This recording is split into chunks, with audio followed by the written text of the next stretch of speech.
Tadwaroi, those at the bow. Digly by option. We team up by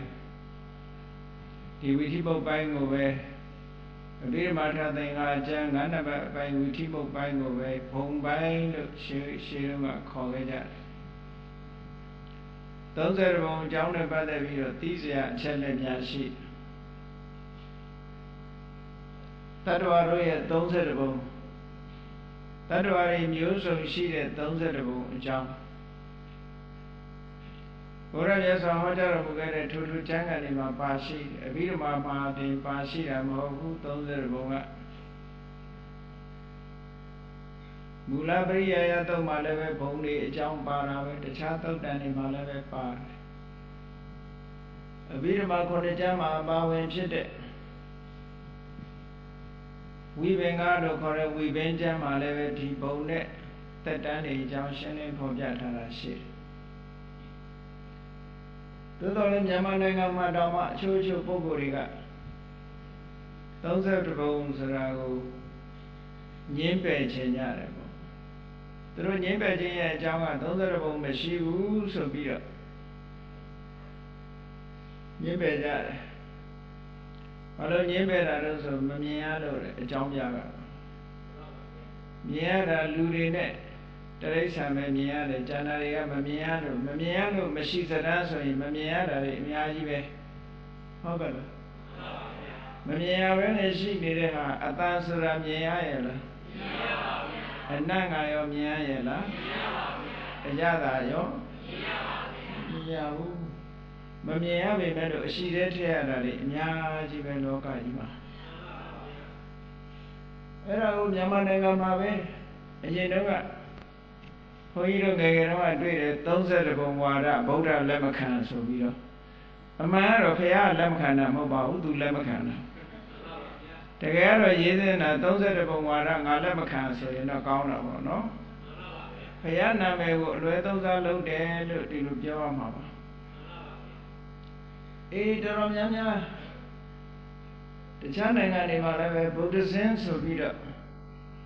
Ora Wada so we goes in Tabi horror, ye like a Kajaro, through you Saraji by ye de jar. Era Muri, Taramana trade, the details are countable. You that Chama for Luade Comajatan and Messiulu, Piolo Yauni Comaniano, Joseran solution, and the tongue Aya, Nibon the tongue Aya, you are pointing at a piano, Comamiana, Mamu Feo.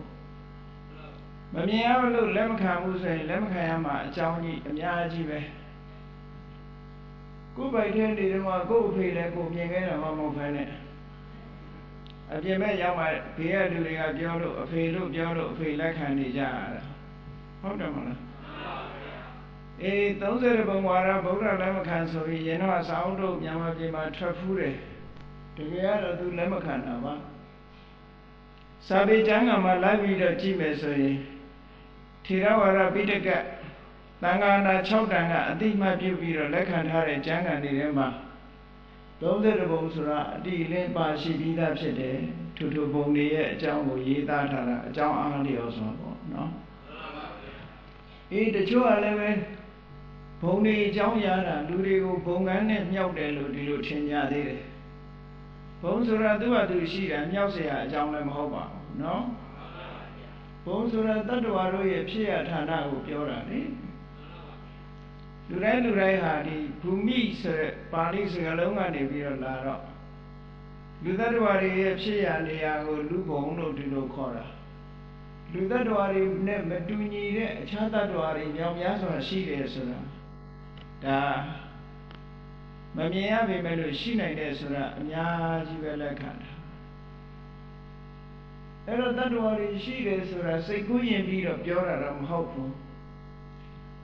To Tadwari, Pakan Yao, Aripon Yaude.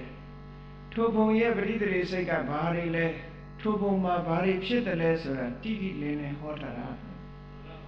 So I look, say, good beat of Bebo, she of Joram, and I'm hope.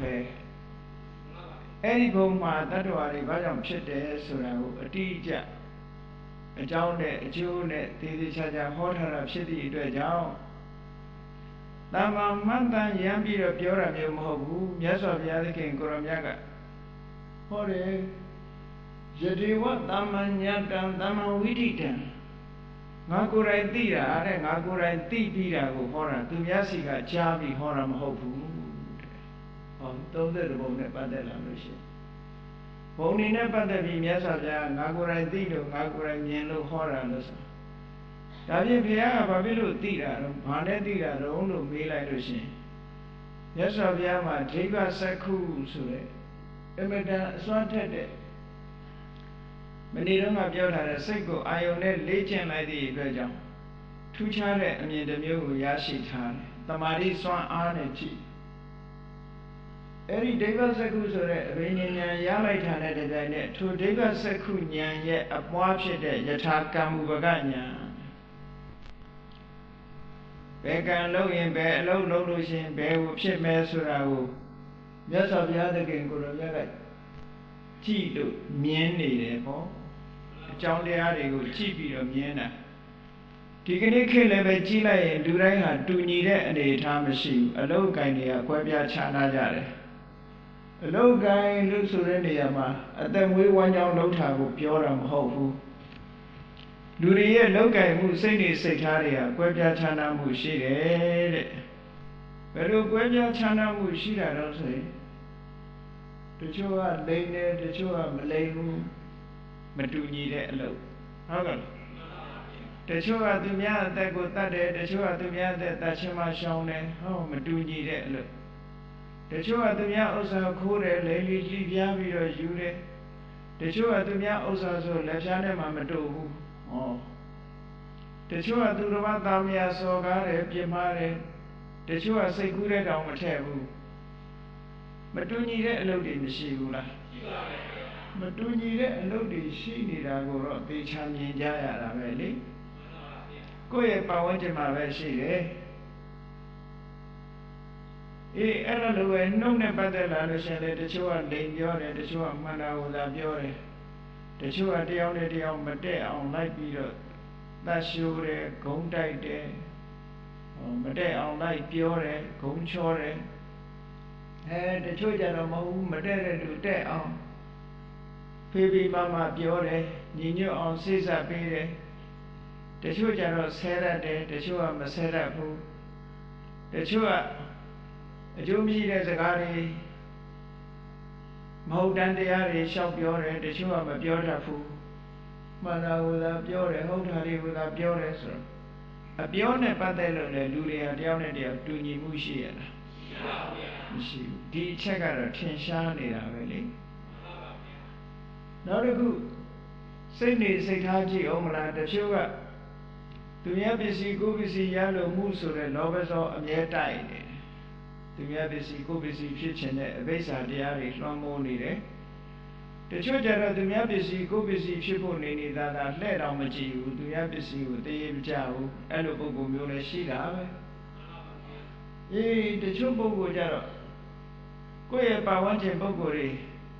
ပျက်စီးသွားတာကိုမြင်နေတဲ့ပုဂ္ဂိုလ်တွေရှိတယ်လို့ကြီးပွားချမ်းသာတာကိုမြင်နေတဲ့ပုဂ္ဂိုလ်တွေလည်းရှိတာပဲကံကံ၏အကျိုးကိုမယုံကြည်တဲ့သူတွေရှိတယ်လို့ကံကံ၏အကျိုးကိုလက်ခံယုံကြည်ထားတဲ့ပုဂ္ဂိုလ်တွေလည်းရှိတယ်ဆိုတော့လူတွေကျင့်သုံးလိုက်နာနေတဲ့သူစရိုက်ဆိုတာတွေကိုကြည့်လိုက်မယ်ဆိုလို့ရှိရင်ပြည့်ပြည့်နေရာကိုမကြည့်နဲ့ကိုယ့်ရဲ့ပတ်ဝန်းကျင်ကိုယ်လူတွေအတိုင်းဝိုင်းထဲမှာကြည့်လိုက်လို့ရှိရင်အခုလိုနှမျိုးနှစားကွဲပြားခြားနားနေတာမတွေ့ရဘူးလားဒီပုဂ္ဂိုလ်တွေဟာသေသည်နောက်အခြားမဲ့မှာတူညီတဲ့ဘဝရောက်နိုင်ပါမလားအဲ့ဒါကိုထောက်ထားလို့ရှိရင်သူတို့ကံနဲ့သူတို့ယထာကမ္မံကတော့ကံအားလျော်စွာဖြစ်ရမယ်ဆိုတဲ့နေရာမျိုးတော့ရှိကိုရှိရမှာပေါ့အဲ့တော့ဘုံဆိုတာဟာကံတရားရဲ့အကျိုးပေးရဌာနတွေပဲကံတရားအကျိုးပေးတယ်လို့ကံတရားကမျိုးစုံတယ်လို့တတ္တဝါတွေကလည်းမျိုးစုံတယ်ထိုမျိုးစုံတဲ့တတ္တဝါတွေရဲ့တရားဌာနဆိုတဲ့ဘုံတွေကလည်းမျိုးစုံတယ်ဒီဘုံနဲ့ဆိုတာမဖြစ်နိုင်ဘူးတဲ့ဘာဖြစ်လို့လဲဆိုမတူညီတဲ့ လုပ်ရတဲ့နဲ့ရှိနေတဲ့ပုဂ္ဂိုလ်ရဲ့ဘဝနေကုန်းရောက်ရဘဝ destination ဟာဘယ်နည်းနဲ့မှမတူနိုင်ဘူးမြေထားကြီးရန်ကုန်ကနေစီးသွားတယ်မန္တလေးသွားတယ်မြေထားလမ်းမှာဘူတာတွေဆိုက်ပြီးတော့သွားတယ်ဆိုတော့တချို့ကလမ်းဘူတာတွေဆင်းသွားတယ်မန္တလေးကြီးသွားတဲ့လူတွေမဟုတ်ဘူးအဲ့ဒါမျိုးလိုပဲကံမျိုးစုံလှုပ်ထားတော့လူတွေရဲ့ဘဝခရီးလမ်းတွေဟာလည်းပဲမျိုးကိုစုံနေအောင်ရှိတယ်အဲ့ဒီမျိုးစုံနေတာတွေကိုပဲဂတိ၅ပါးလို့အကျမ်းပြန်အားဖြင့်ပြောမယ်ဆိုလို့ရှိရင်ဂတိ၅မျိုး destination လို့ခေါ်တယ်ခရီးဆုံး၅မျိုးကမ္ဘာလောကကြီးကိုကြည့်မယ်ဆိုရင်လူတွေခရီးသွားနေကြတာဟာကိုယ်ဥတည်ချက်နဲ့ကိုယ်သွားနေကြတာဘယ်ပုဂ္ဂိုလ်ဘယ်သွားနေတယ်ဆိုတာဟာသူကင်ထားတဲ့လက်မှတ်ကိုကြည့်လို့ရှိရင်သိတယ်ပေါ့သူစီးထားတဲ့မြေထားပေါ်ကြည့်လိုက်ရင်လည်းသိတယ်သို့သောမြေထားနဲ့စီးသွားတဲ့လူရှိတယ်လို့ကားနဲ့စီးသွားတဲ့ပုဂ္ဂိုလ်တွေလည်းရှိတယ်တခြားနိလန်းနဲ့လေယာဉ်နဲ့သွားတဲ့ပုဂ္ဂိုလ်တွေလည်းရှိတယ်အဝင်ထွက်များတဲ့နိုင်ငံတကာလေဆိပ်ကြီးတွေမှာကြည့်မယ်ဆိုရင်မြန်မာပြည်အဒီနာစင်ကာပူတို့ထိုင်းတို့ကြည့်လိုက်မယ်ဆိုလို့ရှိရင်စင်ကာပူပါဆိုရင်10မိနစ်တစ်စင်းလောက်လေယာဉ်ကြီးတွေဆင်းနေတာအဲ့ဒီ10မိနစ်တစ်စင်းလောက်ဆင်းနေတဲ့ဆင်းလိုက်တက်လိုက်ဆင်းလိုက်တက်လိုက်လေယာဉ်ကြီးတွေဟာလူတွေဟာသွားလာနေကြတာကြီးပဲခွန်သွားလာနေတဲ့လူတွေက destination အားလုံးဟာတူညီကြတာမဟုတ်ဘူးတဲ့သူတို့ကင်ဆောင်ထားတဲ့လက်မှတ်အတိုင်းသူတို့သွားနေကြတာလူဘုံလူဘဝရောက်လာတဲ့အခါမှာဆိုရင်လည်းကံဆိုတဲ့လက်မှတ်တွေဝယ်ထားပြီးတော့ထိုကံရှိရကံအကျိုးပေးရဘုံကိုဥတည်ပြီးတော့သွားနေကြတာလို့အဲ့ဒါလို့သွားနေတာကိုမြတ်စွာဘုရားကမှတ်ဆပြီးတော့ဟောတာမဟုတ်ဘူးခုနကပြောရတဲ့ဒိဗ္ဗစက္ခုတဲမှာပါတဲ့ယထာကမ္မုပကအဘိညာဉ်ဆိုတဲ့ဉာဏ်တော်ကြီးနဲ့တလောကကြီးကိုခြုံငုံပြီးတော့ကြည့်လိုက်တဲ့အခါမှာဒီလူအဖြစ်ဒုစရိုက်တွေလုံးနေတယ်ဒီလူရဲ့သွားရလမ်းကဘယ်မှာလဲဆိုတော့မြတ်စွာဘုရားကမြင်တယ်လမ်းကြောင်းကြီး90တဲ့နေရာဌာနတစ်ခုမှာလမ်းကြောင်းကြီး90ရှိတယ်အဲ့ဒီလမ်းကြောင်းကြီး90ထဲမှာတစ်ခုသောလမ်းဆုံးမှာမိကြီးထွင်းကြီးရှိတယ်မြတ်စွာဘုရားမြင်တယ်ဒီလူတယောက်ကတော့မိကြီးထွင်းထဲသွားတဲ့လမ်းပေါ်ရှောက်နေပြီလမ်းဆုံးရင်တော့သူမိကြီးတွင်းကြီးတဲ့ကြပြီးတော့ဒုက္ခရောက်မှာပဲလို့ကြည့်တယ်ကြည့်တဲ့အတိုင်းပဲဒီလူကရှောက်ပြီးတော့သွားနေတာလမ်းလဲဆုံးရောမိကြီးတွင်းကြီးတဲ့ကြပြီးတော့ဒုက္ခရောက်တယ်အဲ့ဒါဘယ်လိုပုဂ္ဂိုလ်မျိုးတုံးဆိုတော့ငရဲဘုံရောက်သွားတဲ့ပုဂ္ဂိုလ်မကောင်းမှုဒုစရိုက်တွေလုံနေတဲ့ပုဂ္ဂိုလ်တယောက်ကိုမြတ်စွာဘုရားကမြင်တယ်ဒီလူဟာမိကြီးတွင်းကြီးရှိရာကိုဥတည်သွားလာနေပြီလို့ဒီလိုမြင်တာ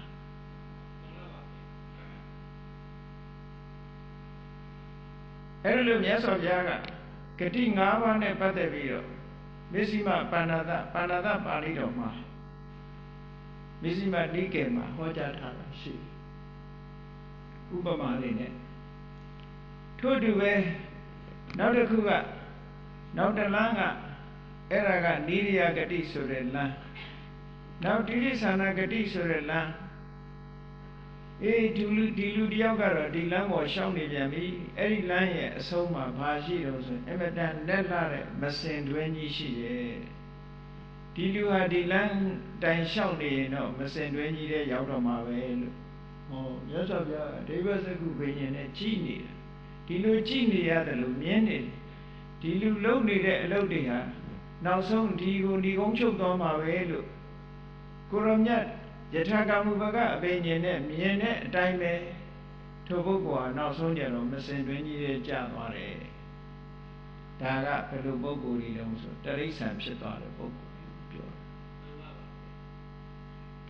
နောက်လမ်းတစ်သွယ်ကတော့ပုဂ္ဂိုလ်တရားဟာလမ်းကိုရှောင်နေတယ်သို့တော့သူရှောင်တဲ့လမ်းရဲ့လမ်းဆုံးမှာဘာတွေရှိတုံးဆိုရင်တောခေါင်ခေါင်နဲ့တစ်ပင်ကကျိုးလို့ကျဲတဲ့နဲ့အမတန်ပူပြင်းတဲ့အရေးအာဝါဒခင်းမဲ့တဲ့နေရာကြီးတစ်ခုရှိတယ်ဒီပုဂ္ဂိုလ်ဒီလမ်းလျှောက်ရင်တော့အဲ့ဒီစခန်းရောက်မှာပဲလို့မြင်ရတယ်လို့ပဲမြတ်စွာဘုရားသခင်ကိုရောမြတ်ကသူ့ရဲ့ ပုဂ္ဂိုလ်တူတယောက်ရဲ့လောက်ရကိုကြည့်တဲ့အခါကျတော့ထိုပုဂ္ဂိုလ်ဟာအဲ့ဒီလမ်းကြောင်းပေါ်တက်နေလို့ရှိရင်နောက်ဆုံးတစ်နေ့ဟာအမတန်မှပူပြင်းလာတဲ့အရေးနားခိုစရာမရှိအရွက်ကျိုးတို့ကျဲတဲ့နဲ့တစ်ပင်လွင်ဒီကောင်ဘက်ကိုသူရောက်တော့မှာပဲလို့မြင်ရတယ်လို့မြတ်စွာဘုရားသခင်ကိုရောမြတ်ကလည်းအဲ့ဒီတတ္တဝါတွေကိုမြင်လိုက်တဲ့နောက်ဆုံးလည်းဘုရားမြင်တော်မူတဲ့အတိုင်းပဲအဲ့ဒီစခန်းရောက်သွားပြီးတော့ပင်မဆင်းရဲစွာနေထိုင်ရတယ်ဒါကပြိတ္တာဘုံရောက်သွားတဲ့ပုဂ္ဂိုလ်ကိုပြောတယ်နောက်လမ်းတစ်သွဲဆိုပါစို့လူတယောက်ကလမ်းအမြင့်တောင်ထိပ်ကနေကြည့်နေတယ်လူတယောက်ကလမ်းလျှောက်သွားတယ်အဲ့ဒီလမ်းဆုံးမှာအမတန်မှအရေးအဝါဒကောင်းတဲ့တစ်ပင်ကြီးတွေရှိတယ်ရေကန်ကြီးတွေရှိတယ်အဲ့ဒီအရေးအဝါဒကောင်းတဲ့တစ်တော်ကြီးဥတီထားတဲ့လမ်းကိုလျှောက်သွားတဲ့လူတယောက်ကိုကြည့်ပြီးတော့အော်ဒီလူဟာဒီလမ်းဆုံးရင်ဖြင့်ဒီစခန်းရောက်မှာပဲလို့မြင်ရတယ်လို့ပဲတဲ့မြတ်စွာဘုရားကလူတယောက်ရဲ့လောက်ရကိုကြည့်ပြီးအေးဒီလူဟာဒီဘုံဒီဌာနရောက်မှာပဲလို့ယထာကမူပကအဘိညာဉ်နဲ့တတ္တအမြင်တော်မူတယ်အဲ့ဒီမြင်တဲ့အတိုင်းပဲထိုပုဂ္ဂိုလ်ဒီထိုစခန်းရောက်သွားပြီးတော့အမတန်မှအေးမြတဲ့အရေးအောင်မှာအေးချမ်းသာယာစွာနေထိုင်ရတယ်အဲ့ဒါလူဘုံရောက်သွားတဲ့ပုဂ္ဂိုလ်လို့ဒီလိုပြောတာနောက်တစ်ခါလမ်းတစ်သွယ်ကတော့ဘယ်ကိုဥတည်နေတော့ဆိုလို့ရှိရင်အမတန်လှပတဲ့ပြတ်သက်အဆောင်ကြီးအတွင်းထဲမှာပြိဘောဂတွေပြည့်ပြည့်စုံစုံနဲ့လေလုံးမိုးလုံးဆောက်ထားတဲ့လှပတဲ့ပြတ်သက်လမ်းဆောင်ကြီးကိုဥတည်ထားတဲ့လမ်းကြောင်းကြီးရှိလူတယောက်ကအဲ့ဒီလမ်းကြောင်းပေါ်ရှောင်းနေတယ်ရှောင်းနေတာမြင်လို့ရှိရင်ဒီလူဟာဒီစခန်းရောက်မှာပဲလို့သိရတယ်လို့ပဲမြတ်စွာဘုရားသခင်ကိုရောမြတ်ကတတ္တဝါတွေရဲ့လောက်ရကိုကြည့်ပြီးတော့အေးဒီလမ်းပေါ်ရှောင်းနေရင်ဒီစခန်းရောက်မှာပဲလို့ဆုံးဖြတ်ချက်ချတဲ့အတိုင်းသိတော်မူတဲ့အတိုင်းထိုပုဂ္ဂိုလ်ဟာထိုစခန်းရောက်ပြီးတော့နတ်ပြတ်သက်ပေါ်မှာတက်ပြီးတော့အေးချမ်းသာချမ်းချမ်းသာသာနဲ့ဘေးရန်အန္တရာယ်ကင်းရှင်းစွာချမ်းသာဒုက္ခခံစားပြီးတော့နေရတယ်တဲ့အဲ့ဒါကဒေဝဂတိလို့ခေါ်တဲ့နတ်ပြည်ရောက်သွားတဲ့ပုဂ္ဂိုလ်ဟောလို့ဥပမာ၅မျိုးနဲ့မြတ်စွာဘုရားဟောတာ30ဘုံကိုအချင်းချုံပြီးတော့ပြောလိုက်တဲ့အခါကျတော့ဂတိ၅မျိုးပဲအဆိုးဆုံးကနိရိယဂတိပြီးရင်တိရစ္ဆာနဂတိနောက်ပြီးတော့ပေဒဂတိနောက်ပြီးတော့မနုဿဂတိအကောင်းဆုံးကဒေဝဂတိလို့ဟောဂတိ၅ပါးလို့ခေါ်တယ်ဒါကို destination ၅မျိုးအဲ့တော့မြတ်စွာဘုရားကမြင်တာဟာဘာကိုကြည့်တာတော့ဒီပုဂ္ဂိုလ်ဒီရောက်လိမ့်မယ်ဆိုတာကြည့်တာပစ္စုပန်လောက်ရကိုကြည့်တာပစ္စုပန်သူလုံနေတဲ့အလုပ်သူလျှောက်လန်းနေတဲ့လမ်းကြောင်းကိုကြည့်ပြီးတော့ဆုံးဖြတ်ပြီးပြောပြမြတ်စွာဘုရားကပစ္စုပန်လုံနေတဲ့လောက်ရကိုလည်းမြင်တယ်လမ်းဆုံးစခန်းမှာဘာတွေရှိတယ်ဆိုတာကိုလည်းမြင်တယ်တောင်ထိပ်ကကြည့်နေတဲ့ပုဂ္ဂိုလ်ဒီအားလုံးကိုခြုံငုံပြီးတော့မြင်နေရတယ်လို့မြတ်စွာဘုရားကဟောဒိဗ္ဗစက္ခုအဘိညာဉ်ထဲမှာပါဝင်တဲ့ယထာကဝုပကဉာဏ်တော်ကြီးနဲ့ကြည့်လိုက်တဲ့အခါကျတော့ဒီလှုပ်လို့ရင်ဒီစခန်းရောက်မယ်ဆိုတာကိုမြတ်စွာဘုရားတတ်အပ်ပြောနေတယ်ဒါကြောင့်မို့ဘုရားကသူများထံကကြားပြီးတော့တရားကိုဟောတာမဟုတ်ဘူးတဲ့ငါကိုယ်တိုင်မြင်တာငါကိုယ်တိုင်သိတာလို့ပြောတာဘာနဲ့မြင်ဘာနဲ့သိတာတော့ဆိုရင်ဒိဗ္ဗစက္ခုဉာဏ်ရဲ့အပွားဖြစ်တဲ့ယထာကမ္မုပကဉာဏ်နဲ့မြင်တယ်လို့ဒီလိုပြောရမယ်ယထာကမ္မုပကဆိုတာယထာကမ္မဥပကမိမိလုပ်တဲ့ကံအားလျော်စွာထို့ဘဝရောက်သွားကြတာတတ္တဝါကံကိုခွဲခြားစိတ်ဖြာပြီးတော့မြတ်စွာဘုရားသခင်ကိုရောမြတ်ကသိတယ်ဒီလုံးလုံးရင်ဒီလမ်းလျှောက်ရင်ဒီစခန်းရောက်လိမ့်မယ်ဒီလုံးလုံးလို့ရှိရင်ဒါမျိုးဖြစ်လိမ့်မယ်ဆိုတာပိုင်ပိုင်ခြားခြားသိတာအဲ့လိုပိုင်ပိုင်ခြားခြားသိပြီးတော့ဟောတာဖြစ်သောကြောင့်တဆင်ကြားနဲ့ဟောတာမဟုတ်ဘူးတဲ့မြတ်စွာဘုရားဟောထားတဲ့32ဘုံဆိုတာကံကိုအခြေခံပြီးတော့ဟောထားတာဖြစ်သောကြောင့်ကံရှိတယ်ဆိုတာအလုံးလက်ခံထားတဲ့ပုဂ္ဂိုလ်တိုင်းဟာ32ဘုံရှိတယ်ဆိုတာလက်ခံရမှာပေါ့ကံကိုလက်မခံဘူးဆိုရင်တော့32ဘုံလက်ခံမှာမဟုတ်ဘူးပေါ့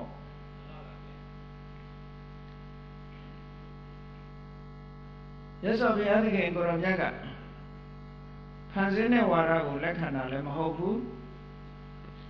အကြောင်းမဲ့ဝါဒကိုလက်ခံတာလည်းမဟုတ်ဘူးတကယ်အဖြစ်မှန်ကိုအကြောင်းနဲ့အကျိုးအကောင်းနဲ့အဆိုးသေချာခွဲခြားပြီးကိုယ်တိုင်သိရှိတာကိုမြတ်စွာဘုရားကလောကကြီးအကြောင်းကိုဟောတော်မူတယ်လောကကြီးဟာကြည့်မယ်ဆိုလို့ရှိရင်တတ္တလောကတဲ့သင်္ခါရလောကတဲ့ဩကာသလောကလို့လောကကြီး၃မျိုးရှိတယ်အဲ့ဒီလောကကြီးအကြောင်းကိုမြတ်စွာဘုရားကိုယ်တိုင်သိတော်မူလို့လောကဝိတုလို့ခေါ်တာမြတ်စွာဘုရားရဲ့ဂုဏ်တော်တွေဆိုတာ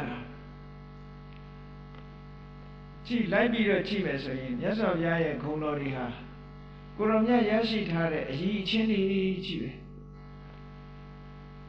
တခြားဘာသာတွေကဘုရားကြည့်မယ်ဆိုလို့ရှိရင်သူတို့ရဲ့ဂုဏ်တွေကတတ္တဝါတွေနဲ့ဆက်ဆက်ပြီးတော့ပြောနေတာတွေပဲများတယ်ဖန်ဆင်းတော်မူတဲ့စွမ်းအားတို့ဟုတ်လားတဏှာတော်မူတဲ့ကရုဏာတရားတို့ဒါမျိုးတွေကြီးပဲများတယ်ဟောဂေါရမမြတ်စွာဘုရားဂုဏ်တော်တွေထဲမှာဖန်ဆင်းတော်မူတယ်ဆိုတာပါလား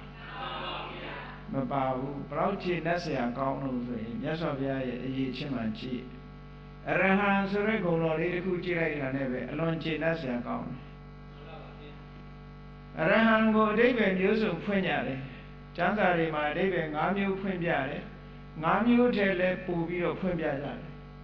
အဲ့ဒီ၅မျိုးထဲကခြေနဲ့ဆရာအကောင်းဆုံးတစ်ခုကြည့်လိုက်လို့ဆိုရင်အရဟစိတ်ကြွယ်ရာဆိုတာမရှိဘူးတဲ့မကောင်းမှုလုပ်တဲ့ပုဂ္ဂိုလ်စိတ်ကြွယ်ရာမရှိဘူးမြတ်စွာဘုရားမှာစိတ်ကြွယ်ရာမရှိဘူးဆိုလိုတာကစိတ်ကြွယ်ရာမရှိဘူးဆိုတာမြတ်စွာဘုရားသည်စိတ်ကြွယ်ရာ၌တော်လဲမကောင်းမှုကိုမလုပ်ဘူးလို့ပြောတယ်ဒီကနေ့ခေတ်လူကြီးလူကောင်းလို့ပြောတဲ့ပုဂ္ဂိုလ်တွေဟာတဦးတယောက်တည်းဘယ်သူမှမမြင်ဘူးသူတယောက်တည်းနေရင်မကောင်းမှုလုပ်ကောင်းလုပ်မိလိုက်မြတ်စွာဘုရားမှာတော့အဲ့လိုစိတ်ကြွယ်ရာဆိုတာမရှိဘူးတဲ့လူတွေကတယောက်တည်းနေလို့ရှိရင်ဘယ်သူမှမြင်တာမဟုတ်ဘဲဆိုပြီးတော့လုပ်လို့ရှိတတ်ကြတယ်လေလူရဲ့သဘာဝအတိုင်းကိုနေခြင်းတို့နေမယ်ကိုပြောခြင်းတို့ပြောမယ်ဆို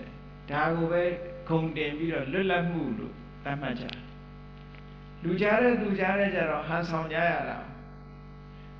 လူသူမရှိဘူးဆိုလို့ရှိရင်ဒါလွတ်လပ်မှုလို့သတ်မှတ်ပြီးတော့လုပ်ချင်အောင်ပဲပေါ့မြတ်စွာဘုရားမှာမကောင်းတာလုပ်ဖို့လွတ်လပ်မှုဆိုတဲ့လွတ်လပ်တယ်ဆိုတဲ့နေရာရှိကိုမရှိဒါကြောင့်မြတ်စွာဘုရားကလည်းဟောတယ်နတ္ထိလောကေရဟောနာမပါပကမ္မပကရုပ္ပတောမကောင်းမှုလုပ်တဲ့ပုဂ္ဂိုလ်ဖို့တကယ်စင်စစ်ကတော့စိတ်ကြွယ်ရဆိုတာမရှိပါဘူးတဲ့ကိုကစိတ်ကြွယ်ရရှိတယ်လို့သာထင်နေတာဘာဖြစ်လို့စိတ်ကြွယ်ရမရှိတော့ဆိုအတ္တတေပုရိသဇာနာကိုသိနေတာပဲစိတ်ကြွယ်တော့သူများမသိပေမဲ့ကိုသိတယ်ကိုသိနေတာကိုကပဲကိုစိတ်ကိုမလုံးစရာလေငါကောင်းတယ်ငါမကောင်းဘူးဘယ်သူအရင်သိကိုသိနေတာဘယ်လိုလုပ် secret လုပ်လို့ရကိုလိမ်လို့မှမရဟုတ်တော့ top secret လို့သာပြောတယ်နော်ကိုကသိနေပြီမသိတဲ့လူရှိမှမရှိပဲနဲ့သိတဲ့လူတွေရှိပဲနောက်ဆုံးဝယ်ကိုနားမှာမမြင်ရတဲ့တ attva တွေကိုကမမြင်လို့မရှိဘူးထင်တာကိုပြီးပြင်းအိုင်းနေဘယ်လောက်ရှိနေမှမသိဘူးနဲ့ချောင်းကြည့်နေတဲ့မျက်လုံးကနော်ချောင်းမကြည့်ပေမဲ့လို့မြင်နေရတဲ့ပုဂ္ဂိုလ်တွေလောကမှာသူတစ်ပါးစိတ်သိတဲ့ပုဂ္ဂိုလ်တွေတို့ဝိလံတဲ့ဒေသကိုလှမ်းပြီးတော့မြင်နိုင်တဲ့ဒိဗ္ဗစကုရှိတဲ့ပုဂ္ဂိုလ်တွေတို့နတ်တွေတို့ဆိုတာမြင်နေရတယ်ကိုကမမြင်ပေမဲ့သူကမြင်ကိုကတော့စိတ်ကြွယ်ရာထင်ပြီးတော့လို့တကယ်ကတော့စိတ်ကြွယ်ရာဆိုတာမရှိဘူးမြတ်စွာဘုရားရဲ့အည်သွေးရမကောင်းတာဆိုတာစိတ်ကြွယ်ရာမှတောင်မလုပ်ဘူးဆိုရင်ကန်းကုန်နေပြီပေါ့ဒါကြောင့်မို့လို့ခြေနဲ့ဆရာကောင်းသမ္မာသမ္ဗုဒ္ဓကြည့်လိုက်အောင်မလားအလွန်ခြေနဲ့ဆရာကောင်းတယ်သမ္မာဆိုတာမှန်တဲ့အတိုင်းတန်ကိုယ်တိုင်ဗုဒ္ဓသိတယ်မှန်ကန်တဲ့အတိုင်းကိုယ်တိုင်သိတာသူများကသင်ပေးလို့သူများစီကတဆင့်သိရတာမျိုးမဟုတ်ဘူးကိုယ်တိုင်သိတာကိုယ်တိုင်သိတာနဲ့သူများစီကတဆင့်ပြောတာနဲ့ဘယ်တူမလဲသူများစီကတဆင့်ကြားတာပြောလို့ရှိရင်တော့လွဲချင်လွဲမှာပေါ့ဟိုလူကမှားနေကိုယ်လည်းမှားမှာပေါ့ ကိုယ်တိုင်သိတာကြတော့မှားမှမရှိတော့တာကိုဒါကြောင့်မို့လို့မြတ်စွာဘုရားကအမြဲတမ်းကျေနပ်เสียအားကိုးเสียကောင်းတယ်သမ္မာသမ္ဗုဒ္ဓောဝိဇ္ဇာစရဏသမ္မာနောကြည့်လိုက်အောင်မလားဝိဇ္ဇာဆိုတာပညာဘက်ကပြည့်စုံနေပြီပညာတော့တော်ပါရဲ့အကျင့်ကမကောင်းဘူးလို့ပြောရမယ့်ပုဂ္ဂိုလ်မျိုးလည်းမဟုတ်ဘူးစရဏဆိုတဲ့အကျင့်တရားနဲ့လည်းပြည့်စုံတယ်ဆိုအတိညာဘက်ကလည်းပြည့်စုံတယ်အကျင့်ဆိုတဲ့စရဏတရားဘက်ကလည်းပြည့်စုံတယ်ဆိုအကျင့်လည်းကောင်းတယ်အတိညာလည်းထက်မြက်တယ်ဆိုတော့ဟောလမ်းညွှန်ပေးဖို့ရတဲ့လုံလောက်တဲ့အနေအထားမျိုးရှိတယ်တခြားဘုရားတွေမှာဒီလိုခုံမျိုးတွေမရှိဘူးသူတို့စာအုပ်တွေဖတ်ကြည့်ဒီခုံမျိုးမတွေ့ရဖန်ဆင်းတော်မူတဲ့အရှင်သခင်ပဲဒါပဲနော်တခါတလေဖန်ဆင်းတော်မူတဲ့အရှင်သခင်ကစိတ်ဆိုးတော်မူသေးတယ်စိတ်ဆိုးတော်မူပြီးတော့ဓာခတ်တော်မူလိုက်သေးတာပေါ့သူခိုင်းထားတဲ့မလုံးရကောင်းလားဆိုပြီးတော့စိတ်ဆိုးပြီးတော့ဓာခတ်တော်မူသေးတယ်ကဲကောရမမြတ်စွာဘုရားကဒါမျိုးမှမဟုတ်ပဲဟုတ်တချို့ကတူတယ်ထင်တာဘုရားဆိုတာတဆူလေးပဲရှိတယ်နဲ့ရောင်ရောင်ဝါးဝါးလုပ်ပြီးတော့ပြောရကြတယ်ဘုရားဆိုတာတဆူလေးပဲအဲ့ဒီတဆူဆိုတာဘယ်သူလို့ဆိုတော့သူတို့ယုံကြည်တယ်ဘုရားတကယ်တော့ကောရမမြတ်စွာဘုရားဟောဒီရည်သွေးတွေကြောင့်ဘုရားဖြစ်တာတဲ့ဒါဘုရားရဲ့အရည်သွေးလို့ခေါ်တယ်ကဲဘုရားဆိုရင်ပြောတဲ့ဒီရည်သွေးတွေရှိရလားလို့မေးရမှာဒီရည်သွေးတွေမှာမရှိဘူးဥပမာပဲအကျင့်လည်းမကောင်းဘူးအသိဉာဏ်လည်းမပြည့်စုံဘူးဆိုတဲ့ပုဂ္ဂိုလ်တယောက်ရဲ့လမ်းညွှန်မှုဟာဘယ်လိုလုပ်မှန်နိုင်မှာတော့တဲ့သူဟောပြောတဲ့စကားလည်းဘယ်လိုလုပ်စိတ်ချရမှာတော့လို့သူကတော့ကိုယ်တိုင်ကျင့်ပြီးတော့ပေါက်ရောက်သွားတဲ့ပုဂ္ဂိုလ်ဖြစ်တယ်ကိုယ်တိုင်မကျင့်မဲနဲ့ဟောနေတာမဟုတ်ဘူးသူကတဆိုတာအောင်မြင်ပေါက်ရောက်ပြီးသားပုဂ္ဂိုလ်တတိယအဖြစ်အကျိုးရှိတဲ့စကားမှန်တဲ့စကားသူကြိုက်ချင်နေပါစေမကြိုက်ချင်နေပါစေအကျိုးရှိပြီးတော့မှန်ကန်တဲ့စကားဆိုလို့ရှိရင်အခါအားလျော်စွာပြောကြားလေးရှိတယ်ဆိုရယ်တကြီးကျွေးပြောရေးဆိုတာနဲ့ပတ်သက်ပြီးတော့ချီးမွမ်းတယ်တနည်းအားဖြင့်လည်းသူကတဆိုတာသုံးတရံနိဗ္ဗာန်ကိစ္စတိကိုယ်ကိုယ်တိုင်အောင်မြင်ပေါက်ရောက်ပြီးတဲ့ပုဂ္ဂိုလ်ကိုယ်ကိုယ်တိုင်ရောက်တဲ့နေရာကိုလမ်းညွှန်မှုပြုတယ်ဆိုတာကိုယ်ကိုယ်တိုင်မှမသွားဘဲနဲ့သူများကိုပို့ပေးတယ်ဆိုတာဟုတ်မှာမဟုတ်ပဲနော်ဒီတရားကိုယ်ကိုယ်တိုင်သွားပြီးတော့ကိုယ်ကိုယ်တိုင်ရောက်တဲ့နေရာကိုပို့ပေးတာလမ်းညွှန်ပေးတာဒါကြောင့်မို့သူကတအောင်မြင်ပေါက်ရောက်ပြီးတဲ့ပုဂ္ဂိုလ်လို့ဒီလိုအိဗယ်တစ်မျိုးနဲ့ဖွင့်ဆိုတာရှိတယ်နော်နောက်တစ်ခုကလောကဝိတုတဲ့ခြေနှက်เสียကောင်းတာခေါင်းကပြောတဲ့တတ္တလောကသင်္ခါရလောကဩဃတလောကလောကကြီးရဲ့အကြောင်းကိုကုံစင်အောင်သိထားတယ်ကုံစင်အောင်သိထားတဲ့ပုဂ္ဂိုလ်ဖြစ်သည့်အတွက်ကြောင့်လောကအကြောင်းဆိုတဲ့ထက်မှာလူတွေအကြောင်းကောင်းကောင်းသိတတ္တဝါတွေအကြောင်းကောင်းကောင်းသိတတ္တလောကဆိုတတ္တဝါတွေအကြောင်းကောင်းကောင်းသိဘယ်စိတ်တွေမွေးရင်ဘယ်လိုအကျိုးတွေပေးမယ်ဘယ်ဘုံရောက်မယ်ထိုတတ္တဝါတွေရောက်မဲ့ဘုံတွေရဲ့အခြေအနေတွေကိုလည်းအကုန်သိနိုင်တယ်ဩကာသလောကသင်္ခါရလောကသင်္ခါရလောကဆိုတာအကြောင်းတရားတွေကစုပြီးတော့ဖန်တီးထားတဲ့သင်္ခါရလောကကြီးရဲ့မမြဲတဲ့သဘောတွေကိုလည်းပြည့်ပြည့်စုံစုံသိတယ်ဆိုဟောမြတ်စွာဘုရားမကြံမကျွင်းအောင်အကုန်လုံးသိတယ်ကျင့်တတ်တော့เสียကောင်းတာသိเสียရရှိသမျှကိုဉာဏ်တော်ကြီးကအကုန်သိတယ်အဲ့ဒါကိုစာပေမှာဘယ်လိုပြောတော့ဆိုယာဝတ္တကံညေယံတာဝတ္တကံညာဏံတဲ့သိเสียရှိသလောက်ဉာဏ်ကြီးကလည်းကျဲတယ်သိเสียတွေအတိုင်းတာကသိเสียအတိုင်းတာတိုင်းဉာဏ်ရဲ့အတိုင်းတာတူညီတယ်လို့ပြောတာနော်ဆိုပါစို့သိเสียတွေကတမိုင်ပတ်လည်းရှိတယ်ဆိုရင်ဉာဏ်ကြီးကလည်းတမိုင်ပတ်လည်းရှိတယ်ပေါ့ဒါပြောတာဉာဏ်နဲ့သိเสียနဲ့မကျွမ်းမချင်သိเสียတွေကတမိုင်ပတ်လည်းရှိတယ်နော်ဉာဏ်လေးကတော့တထွာပတ်လည်းလေးလောက်ဆိုဘယ်ရမလို့ပေါ့ဘယ်ကုန်မလဲအများကြီးကျန်နေမယ်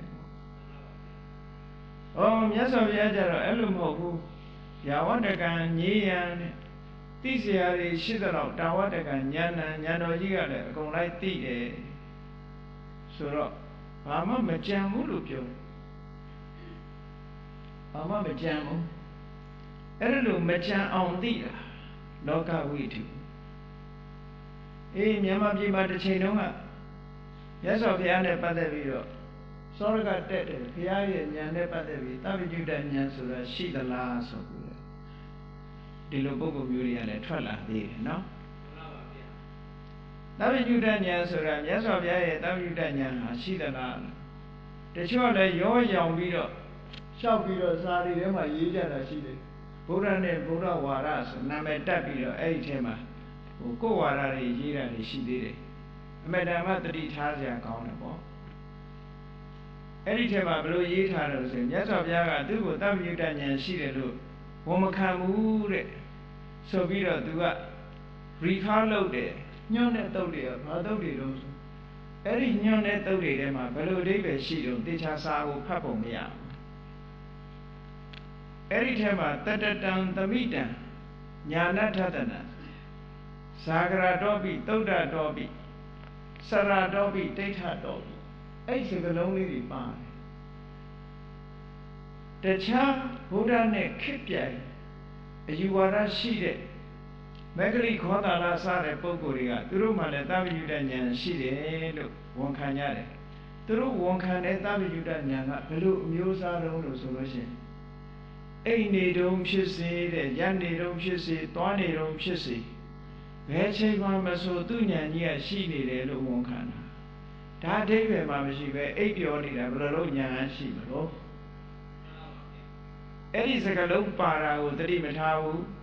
မြတ်စွာဘုရားကအဲ့ဒီဉာဏ်မျိုးရှိသလားလို့မေးတဲ့အခါကျတော့မရှိဘူးလို့ဖြေတာပေါ့ဘယ်ရှိမလို့အိပ်နေတုံးဆိုတာနော် omnipresent ဆိုတာထာဝရအမြဲတမ်းရှိနေတယ်ဆိုတော့ဘယ်ဟုတ်မလဲဒါလည်းယုတ်တိလည်းမရှိဘူးထာဝရအမြဲရှိနေတယ်ဆိုအဲ့ဒီလိုဉာဏ်မျိုးတော့မြတ်စွာဘုရားမှာမရှိဘူးကျိတ်ဆက်တော်မူနေတဲ့အချိန်ဘယ်ဉာဏ်ရှိမလဲကျိတ်ဆက်နေရင်တော့ဘဝင်စိတ်ပဲဖြစ်မှာပေါ့အိပ်ပျော်နေတာကို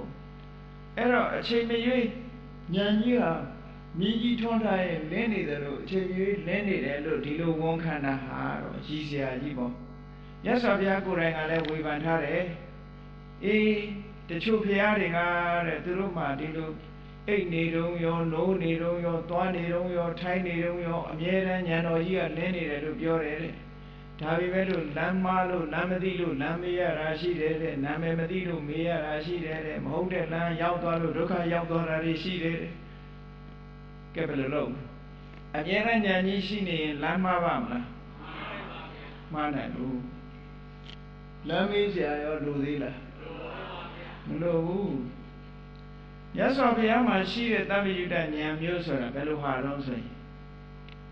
သိချင်လို့ချိလိုက်လို့ရှိရင်အချင်းချင်မရှိအောင်သိတယ်ဉာဏ်